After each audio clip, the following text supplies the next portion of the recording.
Hi and welcome to another video with me, Esther from Gather and Create. I'm going to have a lot of fun today showing you this project which I used the Sweet Soiree suite on.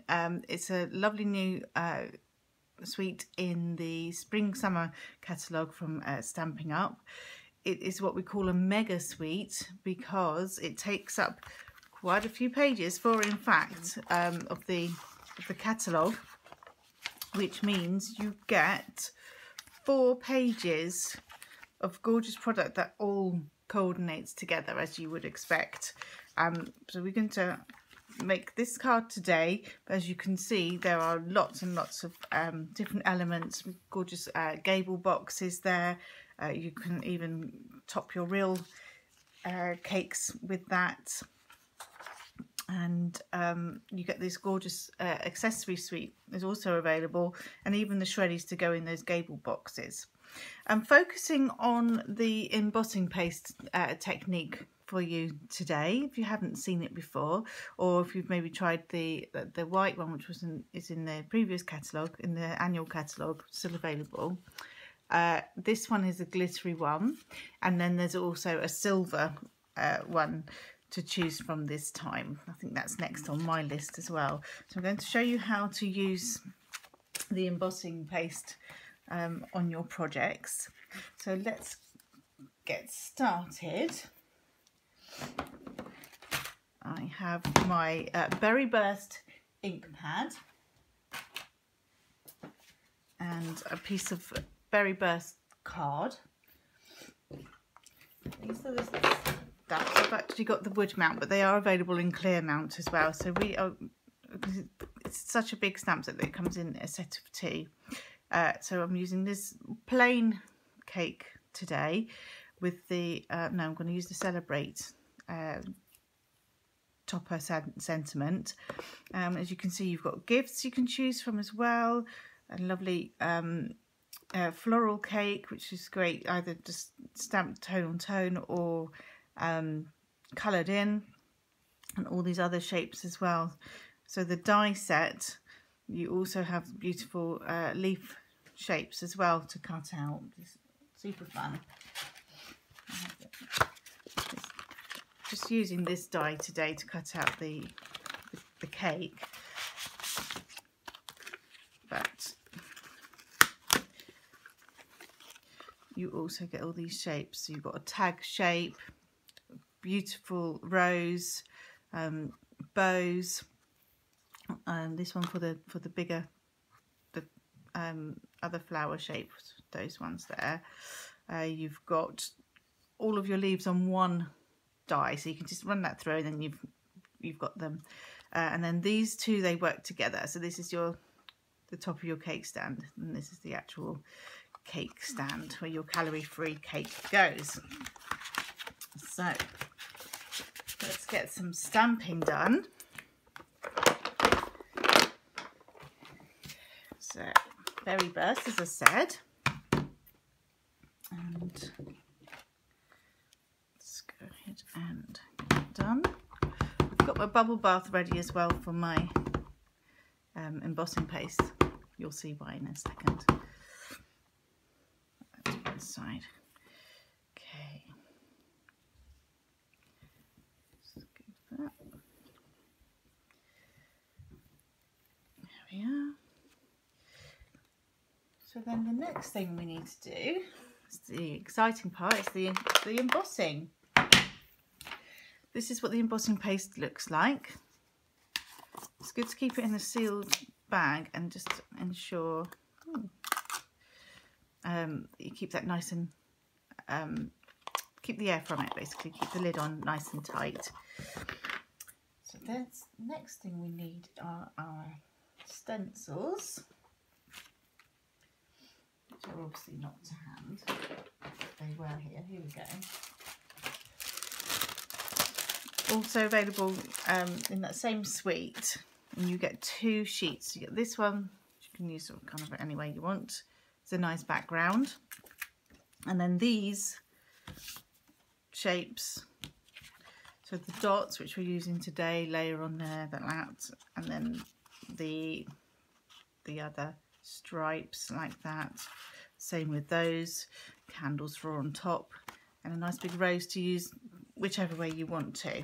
But we'll do the dots today. I'm just going to lay that over the top. Hoping you can see that. Okay, I'm not tethering that down with masking tape or anything, but that would probably be wise. So then you just get to have a nice play with this embossing paste, and then you're smooshing it on, technical term. I'm using this, you get a set of 3 in the palette knives. They're all available from the annual catalogue to apply your embossing paste with. And I found if you just really smoosh it in, give it a good scrape. Don't worry if you go sort of over into other bits of the card, because you're going to be die cutting that anyway. So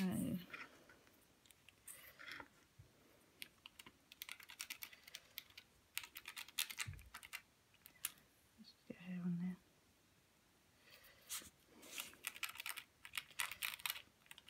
Okay, let's just scrape that off. I'm just going to use a kitchen towel to wipe that, and then dunk it in my little bubble bath. This will dry pretty quickly, like cement. And then I'm just going to wipe that off with the kitchen towel a little bit. That, for me, kind of just pushes it into the holes a bit more.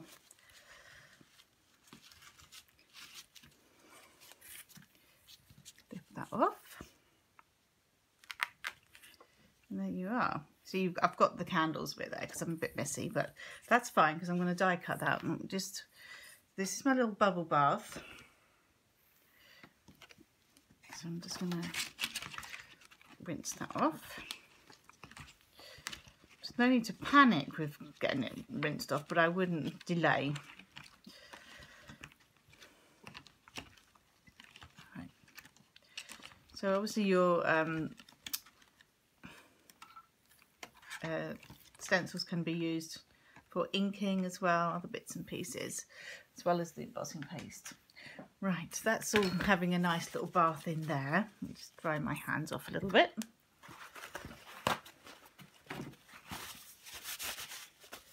Okay. So you would then die cut that out. I am going to use one I cut earlier so that I don't squish my embossing paste. I think it would be all right, but see, that's how you would just run that through your big shot,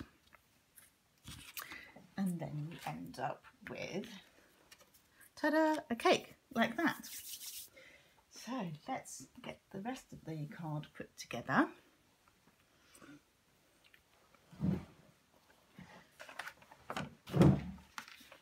Right, I've got my paper trimmer and a piece of A4 berry burst. I am going to cut that straight down the middle at 10.5 centimetres.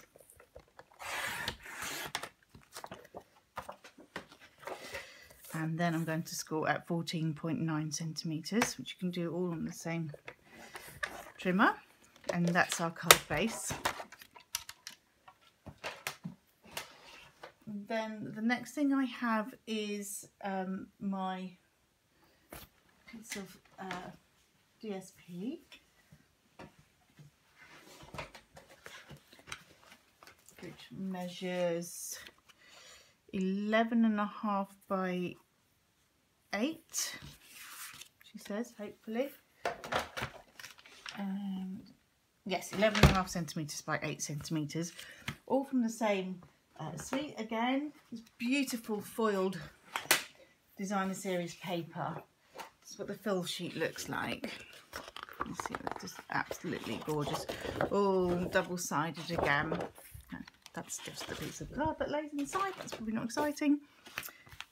So yes, you've got beautiful patterns. You've got kind of more geometric shapes on one side, and then all of the beautiful foiled on the other.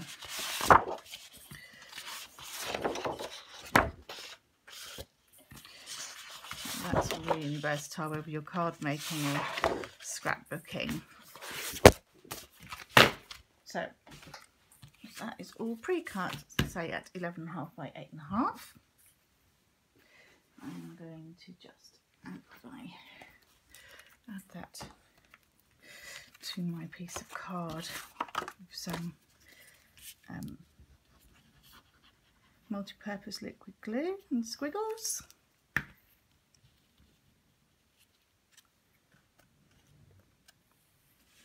And just position that on there.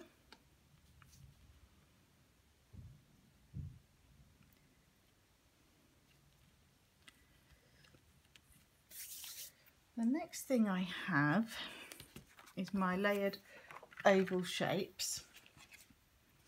See those on there. They've cut those out of the Sizzix layered oval shapes, which are available in the annual catalogue, and I am going to use a stamp positioning tool because I want the Celebrate there. I haven't really got much room for manoeuvre on that. I want to get that exactly where it is. So it's called a Stamp-A-Majig, and you to start off, if you were doing this from fresh, you would get that, you butt it right up into the corner and stamp it, which is what I did already, and then you take your imaging sheet and you lie it over where you would like it. So I really, as I say, got not much room for manoeuvre, and take that right into the corner again. Ink up your stamp.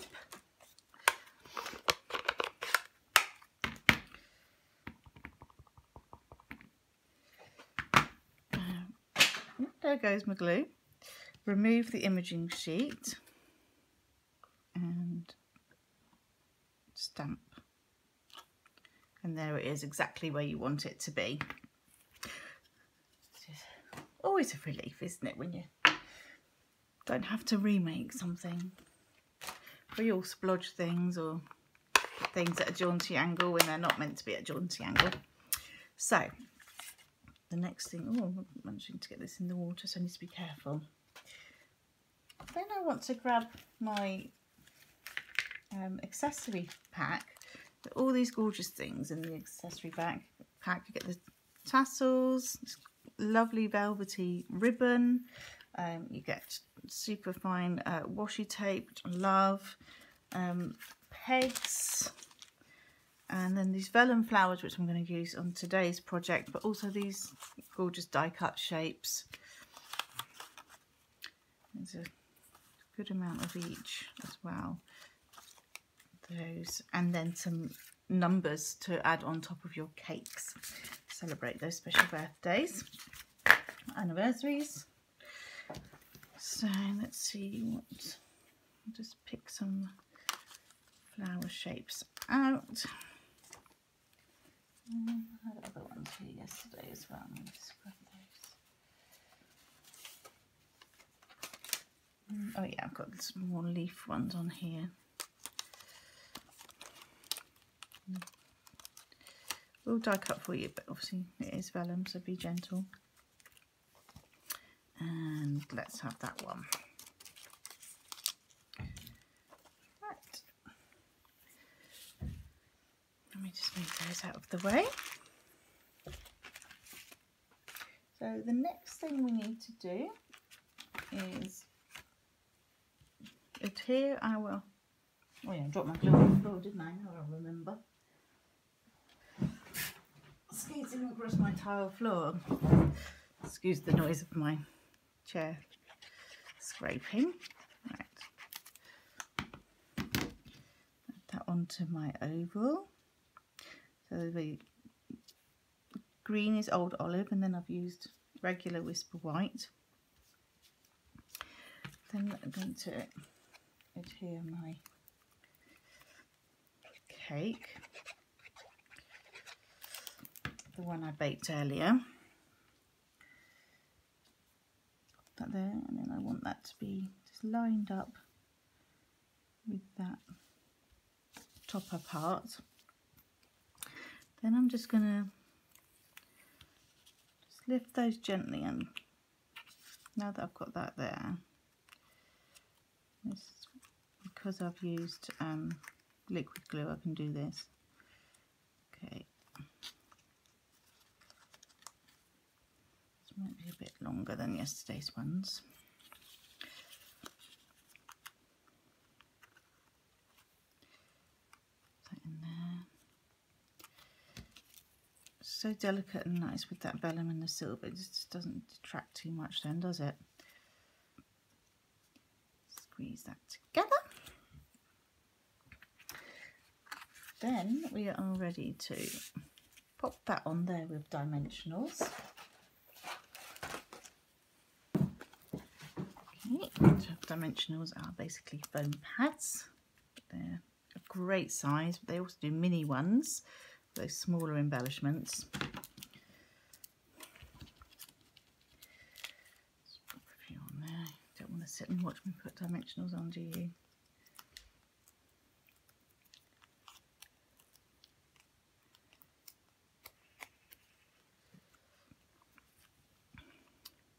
Add that onto there,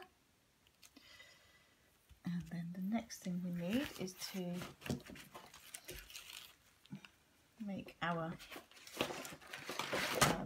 bow, which is out of the silver baker's twine, also from the same suite. I'm just going to put my lid on.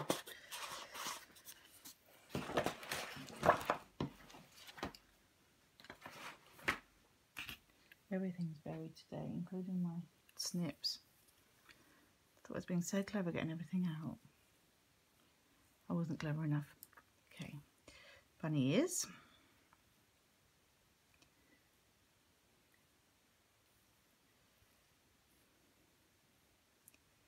Just pull that.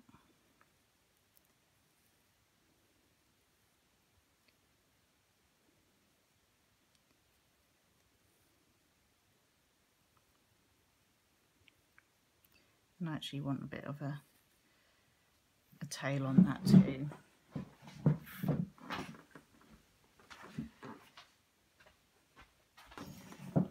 Snips grabbed. Okay, I think what I might do is pop that on with the glue dot first and see where I want my tails to be.